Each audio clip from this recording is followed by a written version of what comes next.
Bonjour à tous. Le domaine public des établissements hospitaliers composés de leurs biens immobiliers est une véritable richesse méconnue. La valorisation de leur domaine public est aujourd'hui devenue un véritable enjeu et nous allons découvrir ensemble comment la mettre en place.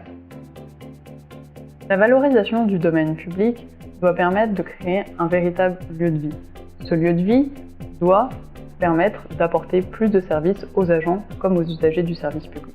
Parmi ces services qui peuvent notamment leur être apportés, c'est des services commerciaux. Ces services sont typiquement des services de restauration.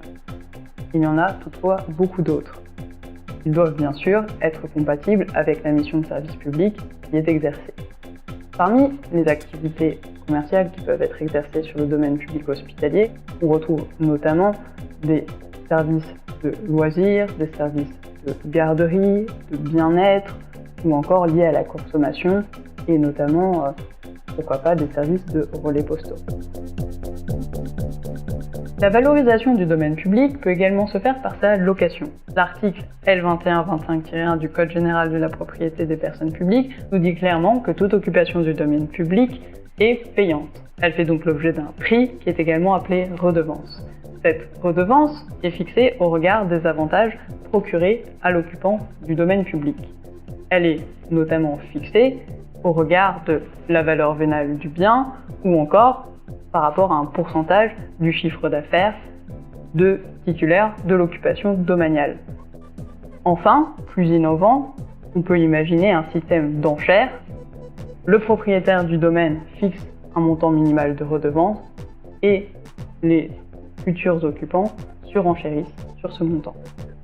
Pour conclure, l'ordonnance du 19 avril 2017 relative à la propriété des personnes publiques, qui instaure une procédure de sélection pour les candidats à une occupation domaniale, ne doit pas vous effrayer. En effet, elle est à notre sens l'occasion, l'opportunité de négocier et de fixer en amont une redevance qui valorise au mieux votre domaine public. La vente est une autre solution pour valoriser le domaine public. En effet, en bon gestionnaire, une personne publique doit savoir se défaire des biens qui lui sont soit devenus inutiles, soit dont le coût d'entretien est devenu trop important. Attention toutefois, les biens du domaine public ne peuvent pas être vendus, sauf à faire l'objet, dans un premier temps, d'une désaffectation, c'est-à-dire que les lieux deviennent inutilisés, et dans un deuxième temps, d'un déclassement, c'est-à-dire qu'un acte administratif vient constater, déclarer que les biens ne sont plus affectés à leur mission de service public initiale.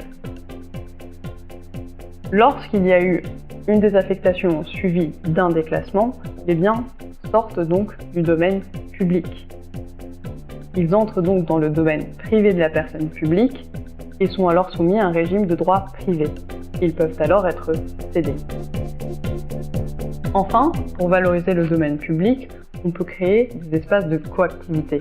Il s'agit, dans ce cas, de créer des partenariats avec des professionnels libéraux ou encore des établissements publics hospitaliers qui apportent des investissements importants et des compétences dans des secteurs clés. On pense notamment à la médecine nucléaire. On est donc loin d'une logique d'une simple redevance d'occupation du domaine public, mais on crée une vraie valeur, une vraie dynamique sur le domaine public.